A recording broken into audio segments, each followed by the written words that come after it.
की पुस्तक के प्रथम अध्याय के 49 श्लोक हम देख चुके हैं।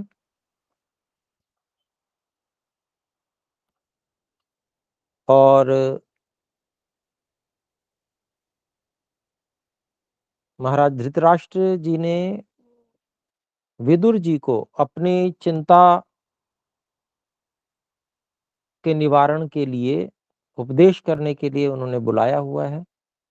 और उनके बुलाने पे महाराज के सामने विदुर जी प्रस्तुत हुए हैं और वो उनको उपदेश कर रहे हैं। तो अनेक प्रकार की बातों का उपदेश वो कर चुके हैं।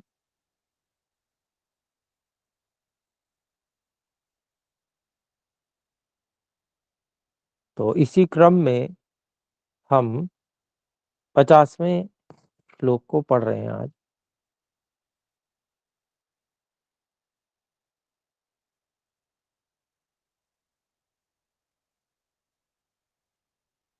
तो आइए 50वां श्लोक सुने। एको धर्मः परम श्रेयः क्षमैका शान्तिरुत्तमा विद्यैका परमा तृप्तिरहिंसैका सुखावहा। तो यहाँ पर एकः धर्मः परम श्रेयः क्षमा एका शांतिः उत्तमा विद्या एका परमा तृप्तिः अहिंसा एका सुखा वहा। ये हमने शब्दों को अलग अलग कर दिया, जो संधि थी। अब इसका हम अन्वय करेंगे।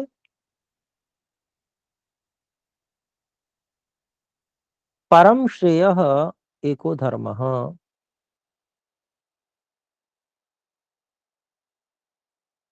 उत्तमा शांतिः एका क्षमा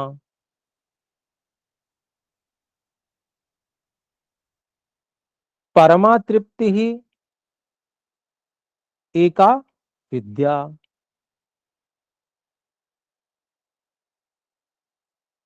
सुखावहा एका अहिंसा। तो विदुर जी, महात्मा विदुर जी बता रहे हैं, उपदेश कर रहे हैं महाराज धृतराष्ट्र को। तो उन्होंने कहा कि जो परम श्रेयस्कर है, सबसे अधिक कल्याणकारी जो है, वो एकमात्र धर्म ही है। अर्थात धर्म करना, शुभ कर्म करना, कर्तव्य कर्म करना, ये मोक्षदायक परम कल्याणकारक है। फिर आगे कहते हैं, सबसे उत्तम शांति क्या है? सबसे उत्तम शांति का जो उपाय है वह है क्षमा।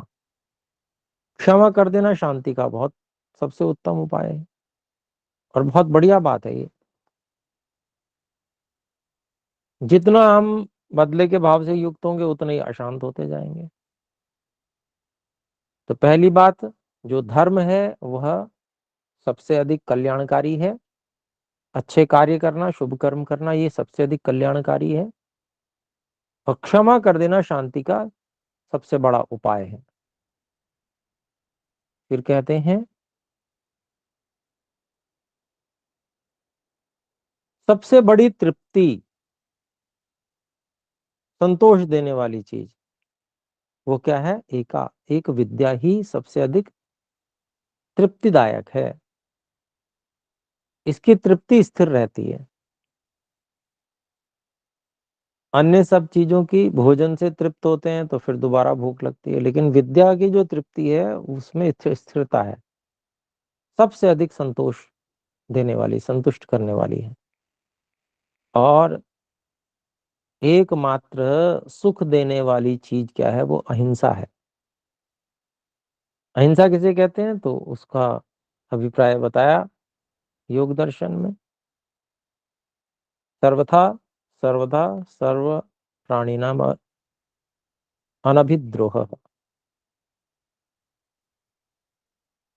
अर्थात किसी भी प्राणी के प्रति मन में वैर भाव, द्वेष का भाव न रखना। कल्पना हम करें कि जिसके मन में ये ऐसा भाव होगा, जिसके प्रति, किसी भी के प्रति उसके मन में कोई द्वेष भाव नहीं होगा, तो वो कितना सुखी होगा, इसकी हम कल्पना भी कर सकते हैं। तो अहिंसा जो है वो सबसे बड़े सुख को प्रदान करने वाली है। 51वें श्लोक को देखते हैं। द्वाविमौ ग्रसते भूमिः सर्पो बिलशयानिव राजानं चाविरोद्धारं ब्राह्मणं चाप्रवासिनम्। पदच्छेद। द्वौ इमौ ग्रसते भूमिः सर्पः बिलशयान इव राजानं च अविरोद्धारं ब्राह्मणं च अप्रवासिनम्। अब इसका हम अन्वय करते हैं। अविरोद्धारम च राजानम अप्रवासिनम च ब्राह्मणम द्वौ इमौ ग्रसते द्वौ इमौ भूमि ग्रसते बिलशयान सर्पः इव। तो क्या कहते हैं,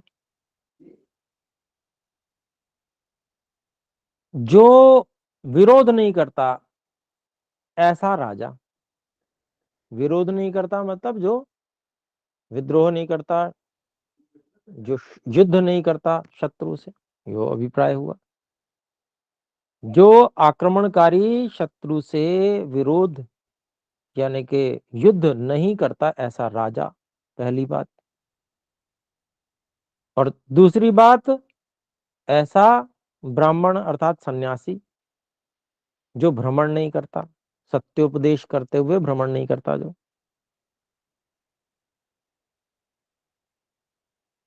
तो द्वौ इमौ, इन दोनों लोगों को, ऐसे राजा को और ऐसे सन्यासी को, भूमि ही ग्रसते, जो धरती माँ है वो निगल लेती है। कैसे निगल लेती है उसका उदाहरण दिया, जैसे बिल में रहने वाले चूहों को सांप निगल लेता है। तो सांप को बड़ा लाभ होता है, उसको बिल में घुसता है, रहने की जगह भी मिलती है और खाने के लिए भोजन भी मिलता है। तो ऐसे ही यहाँ पर जो इस प्रकार का राजा है जो शत्रु के आक्रमण का प्रतिकार नहीं करता, और ऐसा ब्राह्मण या ऐसा सन्यासी जो सत्योपदेश के लिए भ्रमण नहीं करता, वो नष्ट हो जाते हैं।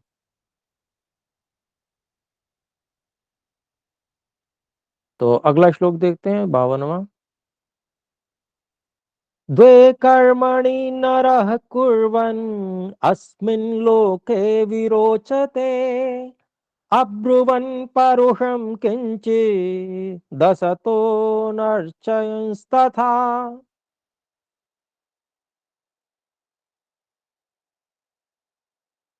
इसका पदच्छेद करेंगे। द्वे कर्मणि नरः कुर्वन् अस्मिन् लोके विरोचते अब्रुवन् परुषं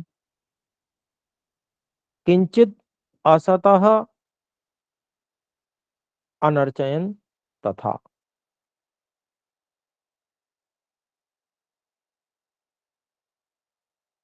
तो क्या कहते हैं, इसका हम वो करेंगे अन्वय। किंचित परुषम अब्रुवन तथा असतः अनर्चयन द्वे कर्मणि कुर्वन् नरः अस्मिन् लोके विरोचते। तो क्या बताते हैं, देखिए कह रहे हैं किंचित, थोड़ा भी कठोर भाषण न करता हुआ। परुष कहते हैं कठोर बोलने को। तो थोड़ा भी कठोर भाषण ना करता हुआ, एक बात। फिर दूसरी बात कही, वैसे ही और असतः जो बुरा व्यक्ति है उसका सम्मान ना करता हुआ, अर्थात दुष्टों का आदर सम्मान न करने वाला। ऐसे दो व्यक्ति, ये ऐसे व्यक्ति जो दो ये काम करता है, एक ही व्यक्ति द्वे कर्मणि, तो दो काम करने वाला व्यक्ति नरः कुर्वन् अस्मिन् लोके विरोचते, इस संसार में यश को प्राप्त करता है। विरोचते यानी कि चमकता है। तो अगर हमें संसार में सबकी नजरों में दिखना है तो हमें क्या करना होगा, यही दो काम करने होंगे। तो महाराज धृतराष्ट्र को इसलिए उपदेश कर रहे हैं कि कठोर वाणी नहीं बोलना चाहिए। दुर्योधन जिस प्रकार से कठोर वाणी अधिक बोलता है, वो नहीं बोलना चाहिए। और युधिष्ठिर जो है वो सबके साथ में मधुर व्यवहार करते हैं। तो संकेत करते जा रहे हैं। और दुष्ट का कभी आदर सम्मान नहीं करना चाहिए।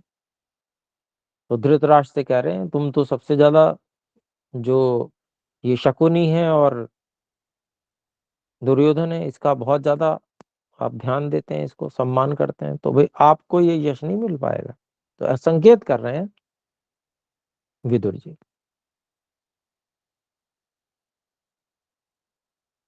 तो अब 53वां श्लोक देखते हैं। द्वाविमौ पुरुष व्याघ्र पर प्रत्यय कारिणो स्त्रियः कामित कामिन्यो लोकः पूजित पूजकः। द्वौ इमौ पुरुष व्याघ्र पर प्रत्यय कारिणौ स्त्रियः कामित कामिन्यः लोकः पूजित पूजकः। तो हे पुरुष व्याघ्र, द्वौ इमौ पर प्रत्यय कारिणौ,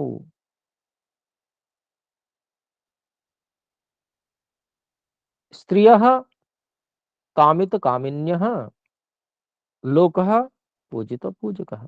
क्या अभिप्राय हुआ कि हे महाराज धृतराष्ट्र, पुरुष व्याघ्र, ये इस प्रकार के दो जो लोग होते हैं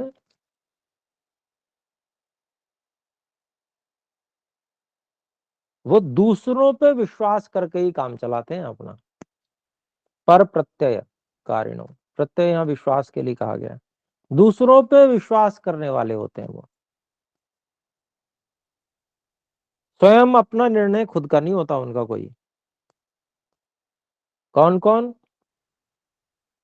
कुछ तो ऐसी स्त्रियां होती हैं कि कौन व्यक्ति जो है, कौन सी स्त्री कौन से पुरुष को अधिक चाह रही है, मतलब ऐसा कौन सा पुरुष है जिसको ज्यादा स्त्रियां चाहती हैं,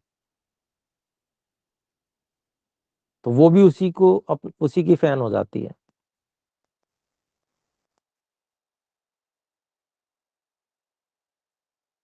और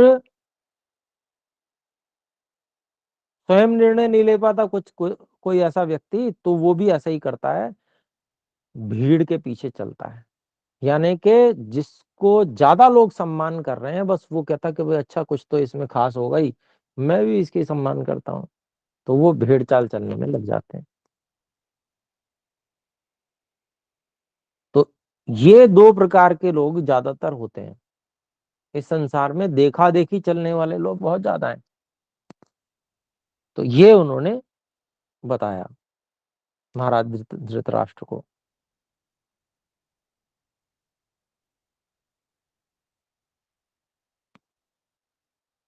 आइए 54वां श्लोक देखते हैं।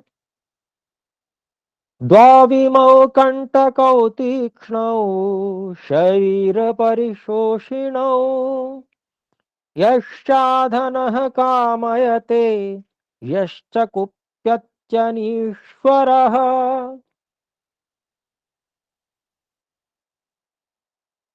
द्वौ इमौ कंटकौ तीक्ष्णौ शरीर परिशोषिणौ यह च अधनः कामयते यह च कुप्यति अनीश्वरः।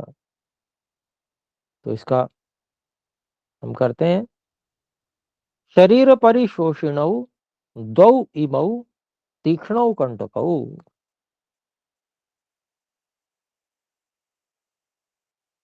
यह च अधनः कामयते यह च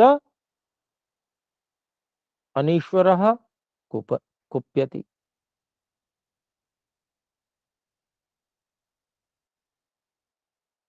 तो क्या कहते हैं इसमें? शरीर को सुखा देने वाले दो बड़े तेज कांटे हैं ये।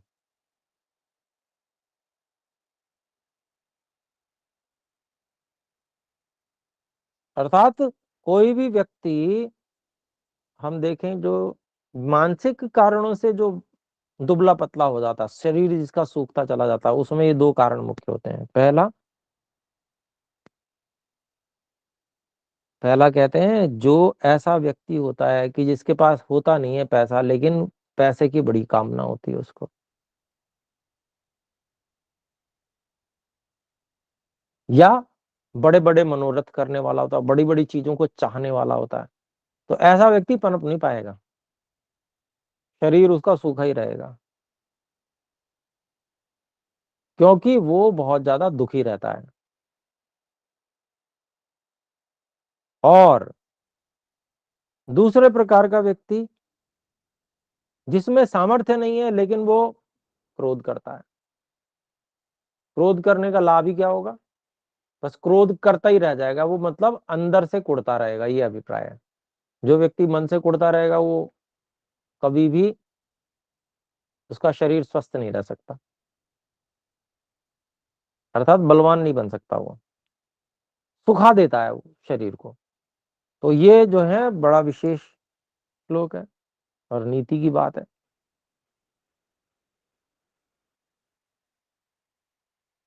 तो आइए 55वें श्लोक को देखते हैं। द्वामिमौ न विराजेते विपरीतेन कर्मणा गृहस्थश्च निरारंभः कार्यवांश्चैव भिक्षुकः।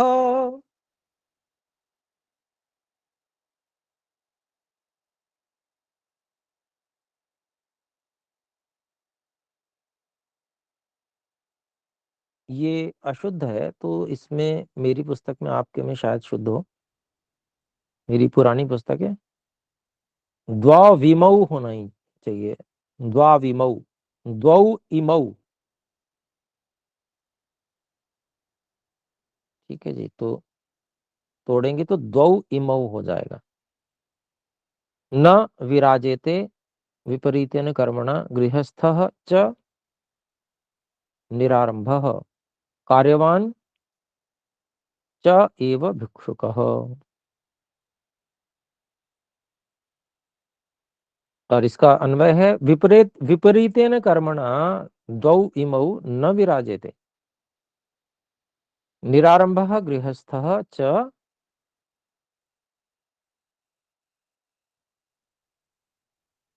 कार्यवान च एव भिक्षुकः। तो अपने विपरीत कर्म के कारण से ये जो दो लोग हैं वो शोभित नहीं होते हैं, शोभायमान नहीं होते हैं। कौन कौन से? निरारंभ गृहस्थ, यानी कि जिसने, मतलब जो कोई काम नहीं करता, ऐसा जो गृहस्थ है,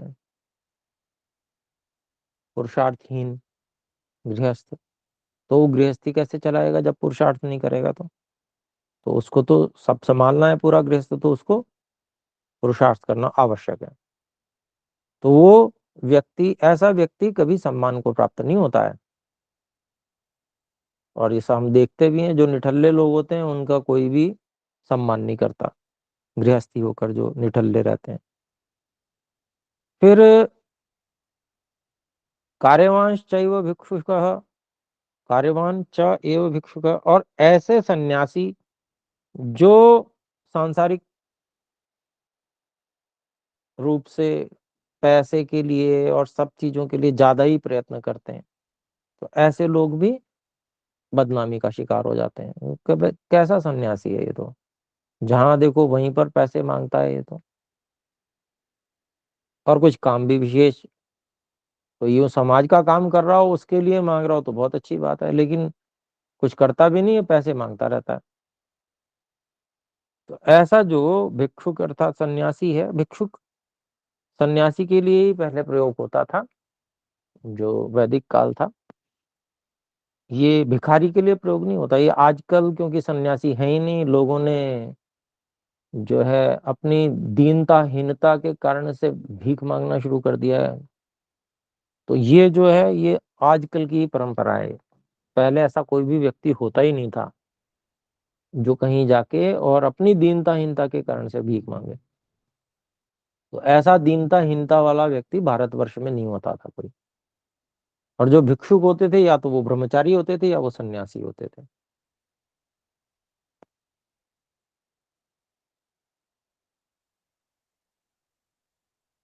तो यहाँ पर 55वां श्लोक हमने देखा, ये 56वें श्लोक को देखते हैं।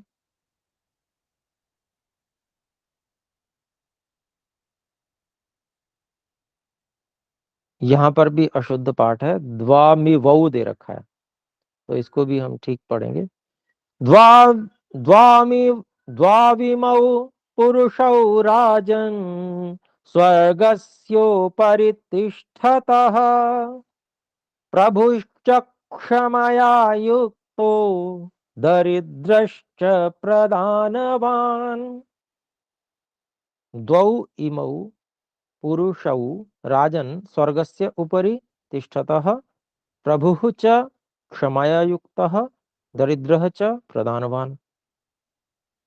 और अन्वय हुआ कि राजन, द्वौ इमौ पुरुषौ स्वर्गस्य उपरि तिष्ठतः प्रभुः च क्षमया युक्तः दरिद्रः च प्रदानवान्। तो महात्मा विदुर जी बता रहे हैं, कह रहे हैं कि हे महाराज धृतराष्ट्र जी, ये दो लोग जो होते हैं ये हमेशा आनंदित रहते हैं, सुखी रहते हैं। स्वर्ग से उपरि तिष्ठति, स्वर्ग क्या अर्थात सुख विशेष, अर्थात वो विशेष सुख को प्राप्त रहते हैं ऐसे लोग। कौन कौन से दो, तो कहते हैं सामर्थ्यवान जो है लेकिन वह क्षमा से युक्त है। बहुत सामर्थ्यवान व्यक्ति भी है लेकिन क्षमा से युक्त है। तो हर व्यक्ति ऐसे व्यक्ति के प्रति नतमस्तक होता है। ये बताइए कितना सामर्थ्यवान है लेकिन क्षमा हमेशा करते हैं। और दरिद्रश्च प्रदानवान, दरिद्र होते हुए भी जो कुछ ना कुछ देता रहता है लोगों को। तो हर व्यक्ति ये सोचता है, समझता है कि अरे इसके पास अपने पास है क्या, लेकिन फिर भी ये कितना कर रहा है। तो इसलिए ऐसा व्यक्ति भी सम्मान का अधिकारी होता है। तो आइए 57वां श्लोक देखें। न्यायागतस्य द्रव्यस्य बौद्धव्यौ द्वावतिक्रमौ अपात्रे प्रतिपत्तिश्च पात्रे च प्रतिपादनम्।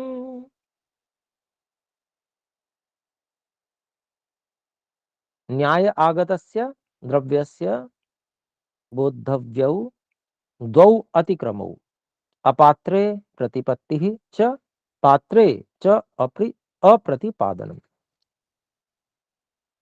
तो अन्वय यही देख लेते हैं। न्याय आगतस्य द्रव्यस्य द्वौ अतिक्रमौ बोद्धव्यौ अपात्रे प्रतिपत्ति च पात्रे च अप्रतिपादनम्। न्याय से जिस धन को प्राप्त किया है, द्रव्य से न्याय पूर्वक जो कमाया हुआ धन है, उसके दो दो अतिक्रमों, उसके दो दुरुपयोग जानने चाहिए। क्या दुरुपयोग हो सकते हैं? अपात्र प्रतिपत्ति ही। अच्छा, जो व्यक्ति सुपात्र नहीं है अर्थात कुपात्र है, उसको तो दे देना।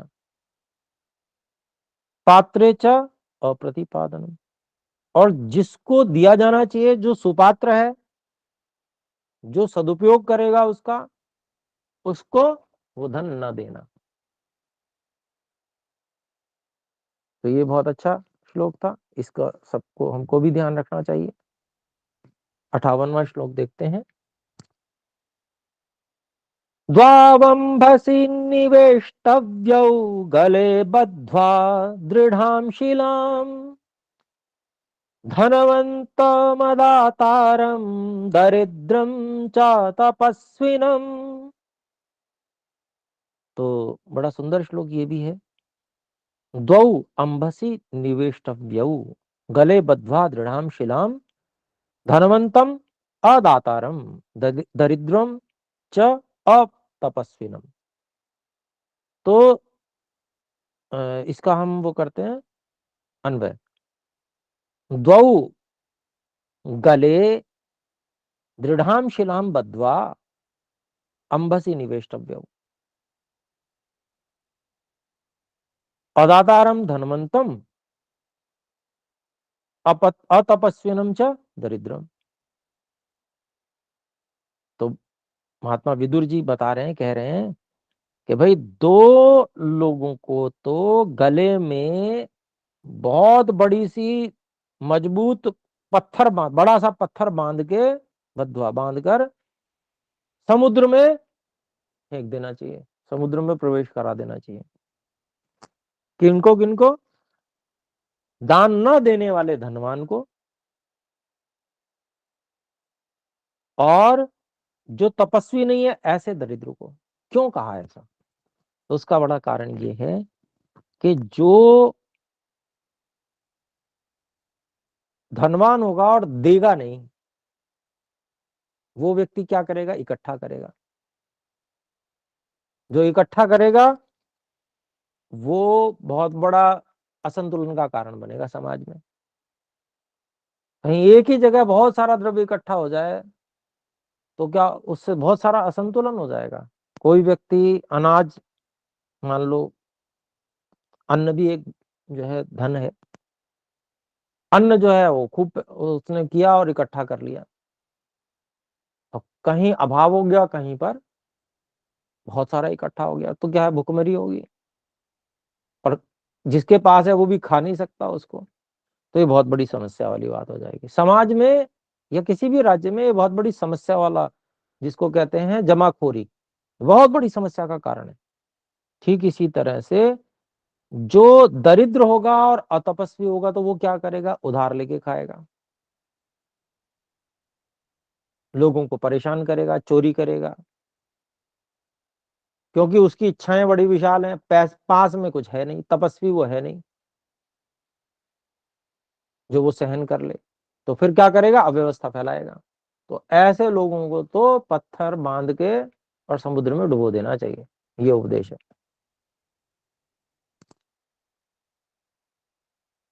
तो 59वां एक श्लोक और देख लेते हैं। द्वाविमौ पुरुष व्याघ्र सूर्यमंडल भेदिनौ परिव्राट योग युक्तश्च रणे चाभिमुखो हतः। द्वौ इमौ पुरुष व्याघ्र सूर्यमंडल भेदिनौ परिव्राट योग युक्तः च रणे च अभिमुखः हतः। द्वौ, अब इसका हम वो करेंगे। हे पुरुष व्याघ्र द्वौ इमौ सूर्यमंडल भेदिनौ स्तः योगयुक्तः च परिव्राट रणे च अभिमुखो हतः। तो अभिप्राय हुआ कि हे महाराज धृतराष्ट्र जी, दो ये इस प्रकार के जो लोग होते हैं, ये सूर्यमंडल का भेदन करके और ईश्वर की कृपा को प्राप्त करते हैं, यानी कि बहुत ऊर्ध्व गति को प्राप्त करते हैं, बहुत ऊंची स्थिति इनको प्राप्त होती है, बहुत अच्छा अगला जन्म इनको मिलता है। कौन कौन? अगला जन्म कह लें या मुक्ति, जिसके परिप्रेक्ष्य में जो होगा, जैसे सन्यासी जो योग युक्त है उसको तो मुक्ति मिलेगी, परिव्राट योग युक्त, तो मतलब जो योग से युक्त सन्यासी है वो तो मुक्ति को प्राप्त करेगा। रणे च अभिमुखो हतः, और जो धर्म युद्ध के लिए, मतलब धर्म की रक्षा के लिए युद्ध करते हुए, जो जिसने सीने पे गोली खाई, यानी सीने पे वार को सहन किया और मारा गया, ऐसा जो क्षत्रिय होता है उसकी भी बहुत ऊंची गति होती है, अर्थात बहुत ही उत्तम जन्म अगला उसको मिलता है। तो ये बड़ा सुंदर श्लोक ये भी यहाँ पर कहा गया। तो आइए, अभी समय हो गया अपना, तो 60वें श्लोक से अगली कक्षा में अपने लोग पढ़ेंगे। एक बार ओम की ध्वनि सब मिलकर करते हैं। ओ